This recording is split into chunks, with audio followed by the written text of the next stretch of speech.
आप इसको मान के चलिए कि आज मुझे डेंगू हो गया तो रिपोर्ट तो शाम को आ जाती है और डॉक्टर ने बोला आपको हॉस्पिटलाइज करना पड़ेगा। तो हेल्थ इंश्योरेंस पॉलिसी आजकल सिंगल क्लिक पे इश्यू हो जाती है। तो हम क्या करेंगे, हम पॉलिसी बाय कर लेंगे, उसके बाद हॉस्पिटलाइजेशन हो जाएंगे। उसकी वजह से मालाफाइड क्लेम बढ़ने की वजह से ओवरऑल इंश्योरेंस बिजनेस जो है बहुत एक्सपेंसिव हो जाएगा। So let's start with the basic question. तो ये हेल्थ इंश्योरेंस में वेटिंग पीरियड होता क्या है? तो वेटिंग पीरियड को 3 पार्ट में डिवाइड किया गया हेल्थ इंश्योरेंस के अंदर। पहला है आफ्टर इशुएंस, पहले 30 दिन। तो मतलब अगर आपने आज पॉलिसी ली है और अगर वो इश्यू हो गई है तो पहले 30 दिन तक अगर आप क्लेम करते हैं तो वो क्लेम एंटरटेन नहीं होंगे। एक्सेप्शन उसमें जो है एक्सीडेंट को दिया गया है, क्योंकि एक्सीडेंट एक ऐसी चीज़ है जिसको आप प्रिडिक्ट नहीं कर सकते, आप प्लान नहीं कर सकते। तो पहले 30 दिन तक कोई क्लेम एंटरटेन नहीं होगा।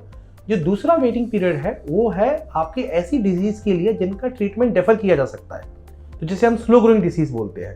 तो उस पर जो IRDA का प्रावधान है कि पहले 2 साल तक आप इस तरीके क्लेम नहीं ले सकते, जैसे काइट्राइट, हर्निया, स्टोन, नी रिप्लेसमेंट। और जो तीसरा जो वेटिंग पीरियड है वो प्री एग्जिस्टिंग डिसीज़ के लिए, मतलब हेल्थ इंश्योरेंस लेते वक्त अगर कोई पहले से ही आपको प्री एग्जिस्टिंग है किसी को भी, चाहे वो आपका डायबिटीज रिलेटेड इशू हो या हाइपरटेंशन हो या कोई और भी डिसीज़ हो, तो उससे रिलेटेड कोई भी क्लेम होंगे वो 4 साल तक कवर नहीं होंगे, उसके बाद वो कवर होंगे उससे रिलेटेड क्लेम। तो ये हेल्थ इंश्योरेंस में वेटिंग पीरियड रखा क्यों जाता है? सो जनरली हेल्थ इंश्योरेंस के अंदर जो वेटिंग पीरियड होते हैं वो इसलिए लिए जाते हैं कि जिससे हम उसका अनड्यू एडवांटेज ना लें। आप इसको ऐसे समझिए, बिजनेस पॉइंट ऑफ व्यू से हर इंश्योरेंस कंपनी की चाहत है कि उसे सिर्फ हेल्दी लोग मिले, है ना, कि वो कभी क्लेम ही ना करें, प्रीमियम देते रहें, है ना। हर हेल्थ इंश्योरेंस कस्टमर लेने वाले की चाहत है कि मैं क्लेम कर लूँ जल्दी से जल्दी, है ना। तो हर बीमार आदमी को हेल्थ इंश्योरेंस चाहिए और हर हेल्दी आदमी इंश्योरेंस कंपनी चाहती है कि उसे प्रीमियम दे। तो वेटिंग पीरियड इसलिए बनाए गए हैं कि अगर ये वेटिंग पीरियड नहीं होंगे तो बहुत सारे क्लेम जो होंगे वो मालाफाइड क्लेम होंगे, नंबर 1। दूसरा, इंश्योरेंस का प्रोडक्ट जो है वो कॉम्पिटिटिव बने रहे। आप ऐसा समझिए कि अगर मेरे पास 100 लोग हैं जिसमें 50 लोगों की प्रोबेबिलिटी 100% श्योर है क्लेम करने की, तो इसका नुकसान जो है बाकी 50 लोगों को होगा क्योंकि प्रीमियम्स बढ़ जाएंगे। तो प्रोडक्ट ऐसे कॉम्पिटिटिव बना रहे, हर किसी की रेंज में रहे और ये प्रोबेबिलिटी के ऊपर काम करे, इसलिए वेटिंग पीरियड डाले गए।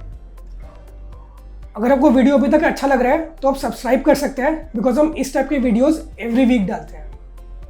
अच्छा, व्हाट हैपेंस अगर मुझे मेडिकल ट्रीटमेंट की ज़रूरत पड़ी वेटिंग पीरियड के ड्यूरेशन में? तो वेटिंग पीरियड के अंदर आपका खुद का पैसा जाएगा या फिर अनटिल अनलेस आप अपनी GNC में कवर है, किसी कंपनी ग्रुप मेडिकल कवर में है, तो आप वहाँ से क्लेम कर सकते हैं। अदरवाइज हमेशा रहेगा, जैसे ही आप कमाना स्टार्ट करें आप मेक श्योर करें कि हेल्थ इंश्योरेंस आपकी सबसे पहली प्रायोरिटी होनी चाहिए, क्योंकि हम बिल्कुल भी हेल्थ को और उसके आने वाले क्लेम को प्रेडिक्ट नहीं कर सकते, वो सर्टेन नहीं है। तो अगर इस तरीके की कंडीशन फंस जाती है तो फिर हमारे को बहुत बड़ा खर्चा पे करना पड़ सकता है। नॉट ओनली दैट, जैसे स्टोन है, अब 2 साल का स्टैंडर्ड वेटिंग पीरियड है तो वो तो डाला गया है कि भाई आप उसका गलत फ़ायदा ना उठाएं। बट कई बार ऐसा होता है 6 महीने बाद मुझे पता लगा, 1 साल बाद पता लगा, तो मुझे 1 साल वेट करना पड़ेगा उस क्लेम को लेने के लिए। तो इसका सबसे अच्छा तरीका है कि आप डे 1 से इंश्योरेंस कवर अपने पास रखिए, क्योंकि लाइफस्टाइल हो, नॉन लाइफस्टाइल डिसीज़ हो, किसी भी चीज़ को प्रिडिक्ट नहीं किया जा सकता और ये बहुत बड़े खर्चे के रूप में आपके फाइनेंसेस में लीकेज क्रिएट कर सकती है। सो अगर मैंने हेल्थ इंश्योरेंस पॉलिसी स्विच करी तो क्या मेरा वेटिंग पीरियड फिर से स्टार्ट होगा? ये कॉन्सेप्ट पहले नहीं था, इसलिए IRDA ने पोर्टेबिलिटी कॉन्सेप्ट लेके आए कि अगर आप अपनी प्रीवियस इंश्योरेंस कंपनी से खुश नहीं हैं, उनकी सर्विसेज से खुश नहीं हैं, या फिर आपको कुछ बेनिफिट्स हैं जो नहीं मिल रहे हैं और किसी और इंश्योरेंस कंपनी में मिल रहे हैं, तो आप अपने रिन्यूअल के 45 डेज पहले पोर्टेबिलिटी के लिए अप्लाई कर सकते हैं। अगर नई इंश्योरेंस कंपनीज पोर्टेबिलिटी को एक्सेप्ट कर लेती हैं और वो आपको पॉलिसी इशू कर देती हैं, उस कंडीशन में आपके वेटिंग पीरियड जो भी यहाँ वेव ऑफ हो गए थे वो सारे के सारे कैरी फॉरवर्ड हो जाएंगे। तो जो भी आपने benefits except no claim bonus आपने एक्यूमुलेट किए हैं अपनी प्रीवियस इंश्योरेंस कंपनी में, वो सारे के सारे आपको बेनिफिट्स कैरी फॉरवर्ड हो जाएंगे नई इंश्योरेंस पॉलिसी में। तो आपको वेटिंग पीरियड भी नहीं देना पड़ेगा अगर वहाँ वेव ऑफ हो चुका है, और आपको किसी प्रकार की क्लेम में भी हैसल नहीं आएगी। It would be hassle free experience and hassle free claim. अच्छा, तो मैंने अगर हेल्थ इंश्योरेंस लिया, मैं इमीडिएटली यूज़ कर सकता हूँ? देखिए, जैसे मैंने बोला कि बिल्कुल आप यूज़ कर सकते हैं, लेकिन ऐसी किसी चीज़ के लिए जो सडन है, जो प्लान नहीं है ना?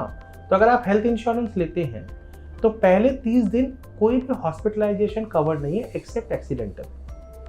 वरना क्या होगा, लोग इसका फ़ायदा उठाएंगे। आप इसको मान के चलिए कि आज मुझे डेंगू हो गया, तो रिपोर्ट तो शाम को आ जाती है और डॉक्टर ने बोला आपको हॉस्पिटलाइज करना पड़ेगा।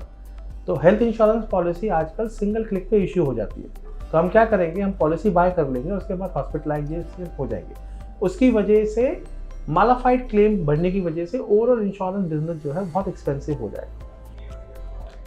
अगर आपको वीडियो अच्छा लगा तो आप सब्सक्राइब करेगा एंड अपने फ्रेंड्स एंड फैमिली के साथ ज़रूर शेयर करिए ताकि उनकी भी फाइनेंशियल लिटरेसी बढ़ पाए। एंड आपकी अगर हेल्थ इंश्योरेंस से रिलेटेड कोई भी क्वेरी है तो ये नंबर है नीचे, इस पर आप कॉन्टैक्ट कर सकते हैं। हमारे एडवाइजर्स ज़रूर आपकी हेल्प करेंगे। अगर आपको हेल्थ इंश्योरेंस के बारे में और जानना है तो ये प्लेलिस्ट है।